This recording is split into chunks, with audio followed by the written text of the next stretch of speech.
Halo guys, hari ini kita akan belajar apa itu pentingnya sebuah konteks dari ayat firman Tuhan yang kita baca atau kita dengar. Aku berasal dari golongan karismatik dan aku belajar banyak dan aku bertumbuh selama aku kenal Tuhan di denominasi ini. Akan tetapi, aku harus jujur, tidak ada gereja yang sempurna, demikian juga denominasi. Dan yang aku perhatikan dari denominasi karismatik Pentakosta, salah satu kelemahan yang cukup kelihatan itu apa? Kita itu suka pakai ayat firman Tuhan dengan alibi kita mendapatkan rema dan memakai ayat firman Tuhan itu untuk berbicara sesuatu yang ayat firman Tuhan itu bahkan nggak ngomong sama sekali. Apakah kita nggak bisa seperti itu? Bisa, tetapi ada caranya. Dan izinkan aku coba jelaskan hari ini. Pertama, izinkan aku jelaskan ada dua cara kita menginterpretasi firman Tuhan. Teman-teman bisa lihat di layar. Ada namanya eisegesis, ada namanya exegesis. Eisegesis itu terjadi ketika kita ini memasukkan ide-idenya kita sendiri itu masuk ke dalam teks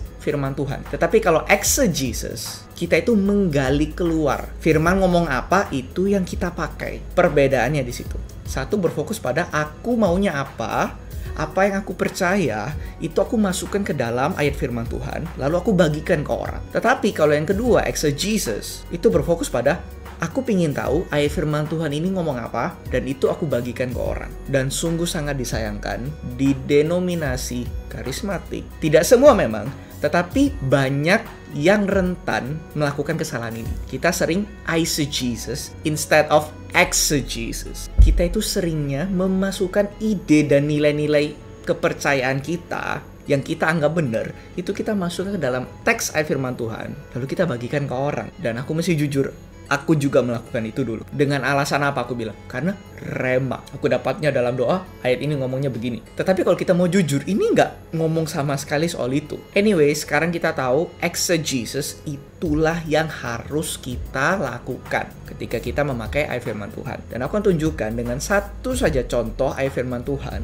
yang populer sekali dipakai. Tetapi jika kita melihat konteksnya, maka arti yang kita dapatkan itu sangat berbeda dengan yang orang-orang itu kira. Kita lihat sama-sama ya. Filipi 4 ayat 4. Bersukacitalah senantiasa dalam Tuhan. Sekali lagi kukatakan bersukacitalah. Ini termasuk umum sekali dibagikan di gereja. Dikatakan kita harus bersukacita. Dan gak sedikit juga yang mengatakan kalau kita ini harus memompa imannya kita. Kita paksa diri kita untuk happy, untuk bersukacita. Meskipun kita lagi bersedih, kita lagi lemah, tapi kita paksa untuk tetap tersenyum, kita happy gitu. Tapi ada alasannya? Enggak juga, ya pokoknya happy aja.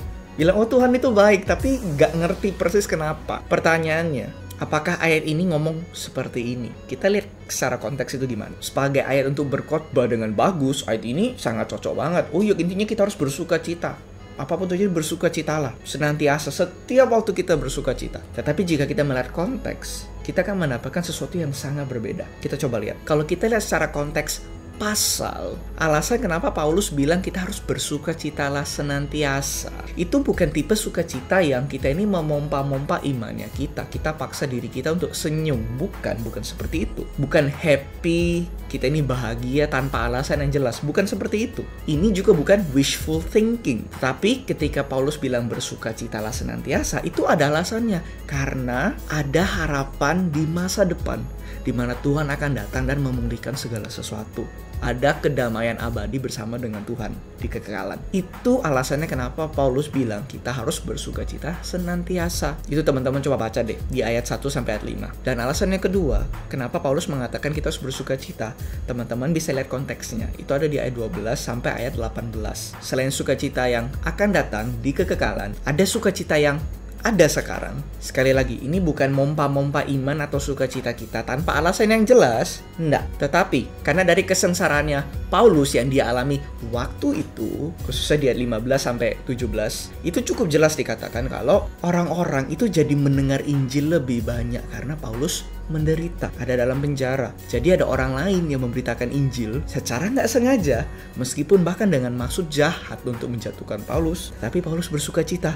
Kenapa? Karena Injil tetap diberitakan. Jadi lewat sengsaranya Paulus, Injil makin tersebar luas. Jadi dua faktor ini minimal yang aku kelihatan dengan jelas. Paulus mengatakan kita harus bersukacita. Yang pertama, karena kedatangan Tuhan yang akan datang. Jadi kita punya pengharapan kekal, itu tidak akan diambil oleh apapun, meskipun kita ini menderita. Makanya kita harus bersukacita. Nggak hilang pengharapan gitu loh maksudnya. Dan yang kedua, Paulus mengatakan kita harus bersukacita karena meskipun dia menderita, dan ini juga berlaku untuk kita zaman sekarang, di mana jika kita menderita dan penderitaan kita itu bisa membawa Injil itu makin tersebar, orang bisa mengenal Tuhan lewat kesengsaraannya kita. Firman Tuhan di sini mengatakan kita harus bersukacita. Teman-teman bisa perhatikan nggak bedanya di mana? Yang aku lakukan barusan ini adalah exegesis, yaitu kita ini menggali apa yang firman Tuhan katakan ketika kita ini melihat konteks dari buku itu, konteks dari pasal dan konteks dari perikop itu, dari ayat yang kita baca. Kita dapat makna asli kenapa firman Tuhan ini ditulis seperti ini. Ini adalah exegesis, dan ini yang harusnya kita lakukan. Berbeda kan dengan cara orang pada umumnya yang mengatakan, oh iya kita harus bersukacita senantiasa. Tuhan baik, Tuhan baik. Tetapi kita ini nggak bisa bilang kenapa Tuhan baik. Kita bahkan nggak tahu kenapa kita harus bersukacita exactly. Dengan mengatakan Tuhan itu baik, seakan-akan itu kayak jadi mantra. Sedangkan dengan cara kita ini exegesis yang aku lakukan barusan, kita ini mengerti dengan jelas kenapa kita harus bersukacita. Bukan dengan memompa-mompa imannya kita, tetapi kita tahu ada dua alasan yang spesifik. Karena pengharapan akan hidup kekal, dan yang kedua, karena kesengsaraan kita pun itu mendatangkan banyak orang boleh mengenal Tuhan. Jadi alasan kita bersukacita, bersyukur sama Tuhan, itu sangat jelas. Bukan karena feeling, tapi karena fakta. Karena apa yang Tuhan lakukan dan apa yang akan kita terima di masa depan bersama dengan Tuhan. Ini harusnya cara kita pakai firman Tuhan. Alright, ini implikasinya buat kita. Cuma satu aja, dan khususnya ini aku ingin address orang-orang yang masih memakai alasan rema untuk memakai ayat sembarangan. Hanya satu implikasinya. Kalau teman-teman menemukan ayat dari rema yang teman-teman dapatkan pas doa kah, pas puasa kah, baca firman sendiri kah, whatever it is. Dan teman-teman tahu, ayat firman Tuhan ini secara konteks, kalau kita gali secara exegesis, ini nggak nyambung sama sekali dengan rema yang kita mau bagikan, misalnya ke kelompok sel gitu misalnya. Saranku adalah lebih baik jangan pakai ayat itu yang bertentangan. Setelah kita coba exegesis bertentangan, jangan dipakai. Aku ada beberapa alasan untuk pertimbangannya teman-teman. Kenapa mending jangan? Yang pertama, ini adalah sebuah disiplin yang bagus untuk menjaga kita sendiri agar kita ini nggak pakai ayat firman Tuhan itu dengan sembarangan dan ceroboh. Kedua, dengan nggak pakai ayat firman Tuhan dengan sembarangan, ini akan melindungi orang-orang yang mendengarkan teman-teman, khususnya jika teman-teman jadi speaker gitu ya di gereja atau di persekutuan. Ini akan menjaga orang-orang itu yang hadir, yang mendengarkan teman-teman dari pengajaran yang salah. Kok bisa? Karena mereka itu jadi terlatih mendengarkan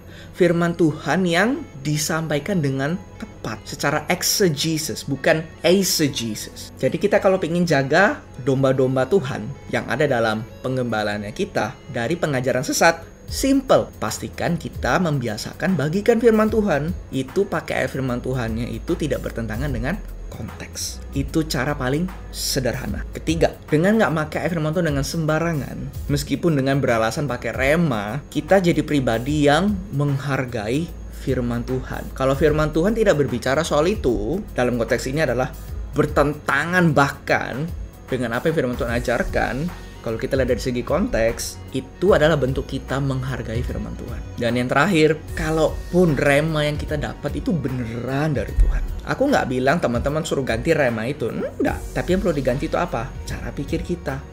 Kita nggak perlu ganti remanya.